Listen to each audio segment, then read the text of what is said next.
Thank you. Hello, my name is Grace Key, and I live in Harris County, Texas. And I stand up for health care for everyone. President Trump wants to take it away from all of us, and he's not going to. He needs to keep his hands on Medicare, Medicaid, and Social Security. Keep your hands on Donald Trump.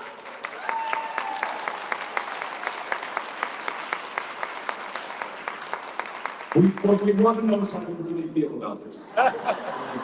I love that energy. I love that passion. I think that fight is what it's going to take to stave off certain disaster. And I think Karthik and maybe Will even are too nice about this. Not only will people suffer, not only will they be forced to do it, they are going to die. We met a young man in Laredo, Texas. Joey came up to me at a meeting like this, and he said, Beto, we were talking about healthcare earlier. Let me tell you my story. I have diabetes, I have glaucoma, I don't have insurance, I don't qualify for Medicaid in Texas because we didn't expand it even though we invented the thing here in 1965. And I went to a doctor. First time I've seen a doctor in my life. This guy was in his 20s. And he said, Joey, you are going to be dead by the age of 35. Your diabetes and glaucoma untreated, that is the end. Joey was able to find a federally qualified health center, which is the kind of the last ditch resort if you can't get in to a Medicaid provider in Texas. Got the health care he needed, just graduated from college in his early 30s, is on his path to success. But guess what? To your point right now, Donald Trump is going to cut the funding to those federally qualified health centers. So not only are Medicaid recipients going to lose their health care, the option of last resort is going to be gone for our fellow Texans, and we will see unmitigated suffering if we do not stand up right now and politically push back and force them to do the right thing. So we're with you in your fight. We stand with you, and we got to win this one. Thank you. Appreciate that. All right.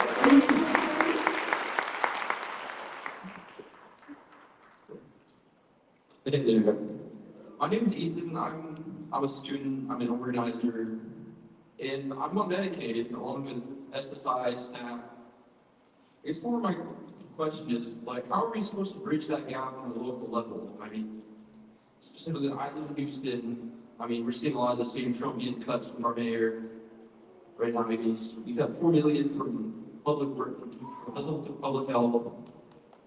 I mean, what are we supposed to do to bridge that gap? I mean, with my medication, it's $25,000 a month out of pocket is what I'm looking at here.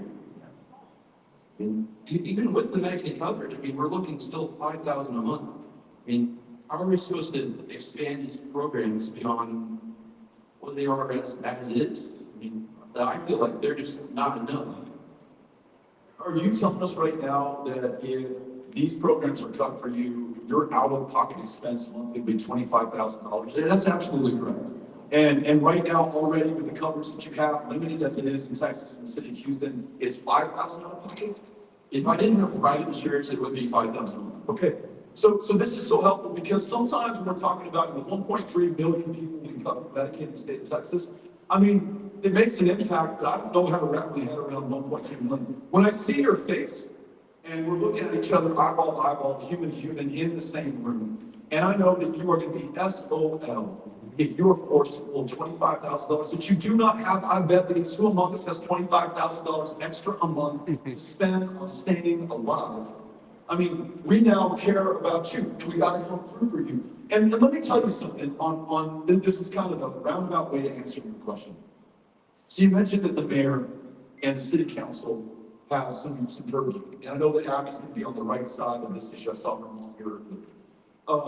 We know the county judge has some power, obviously the governor, the state legislature, and the president. And many of us are thinking about 2026, and we're going to just, knock those rat bastards out of office in 2026. And by 2027, we're going to replace them, we're going to fix this. But do we have time for 2026? I don't think so. And so there's this line I'm going to read by you, and I'm sorry for all the history today, but this one gets me. 1858, former congressman, running for Senate, uses his race, I can identify, is giving a speech in Illinois about the nature of power in America. And he's talking about presidents, legislatures, mayors, governors, the folks that we're talking about right now. And he says, more powerful than all of them is all of us. And this is Abraham Lincoln. He says, public sentiment is everything. With it, nothing can fail. Without it, nothing can succeed. 1965, just like 2025, was a quote-unquote non-election year. That's the year that John Lewis leads that march across the Edmund Bridge. That's the year that President Johnson is forced to use the power he was given to pass voting rights and create a democracy the first time in American history. They didn't wait for an election. They didn't wait for orders from the Democratic National Committee or the Texas Democratic Party or the people in office or power. They took power upon themselves and made something that would otherwise be impossible happen. In 2018, I don't know if you'll remember this, Trump implemented a policy that they called zero tolerance in the White House. We called it family separation. You had arrived at our front door 2,000 miles after starting your journey to protect your little baby girl who was going to face certain death should she remain in Guatemala or El Salvador or Honduras or wherever you began that journey. You walked most of those miles. Some of that you rode atop, but never inside of a train called the Beast or La Bestia. And you get to this country that is comprised of asylum seekers and refugees and migrants from the entire planet over. Finally, receiving the refuge you were looking for to save your life. And when you get here because of Trump, they literally took that child from your arms, deported you back to Honduras, and placed her in foster care in Harris County or Ohio or Maine, and literally God only knows where. Many of these families, 7 years later, have yet to be reunited. Now, you were outraged. You thought that this was wrong. You were not going to allow this to be done in your name. And so you rose up, you protested, you marched. Many of you met us in Tornillo, Texas on June 18, 2018. It was Father's Day. I remember it well. I was there. 1,000 people convened on this small little town, the very corner of El Paso County, again, a 12-hour drive from where we are right now.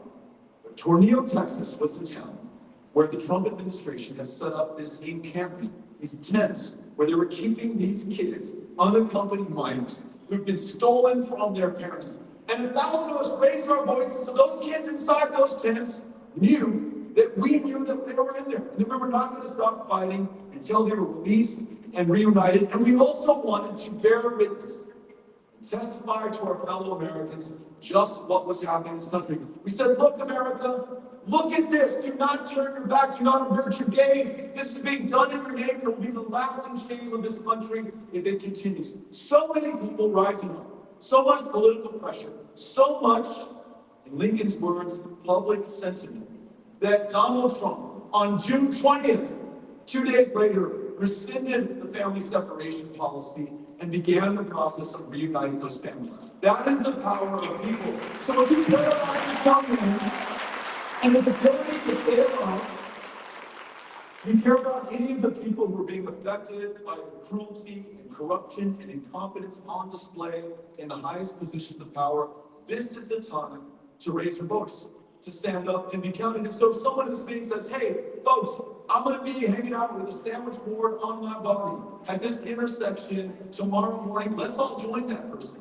We'll be the fellow crazy people on that corner. But people will be paying attention because there will be more of us. If someone's going to lead a march, if someone's going to show up at city council at their next regular meeting and bring attention to this to try to get supplemental funding for those who are going to lose it, let's make sure that you join them as well. There is power in numbers. There is power in people. All right. Let's see. Good afternoon.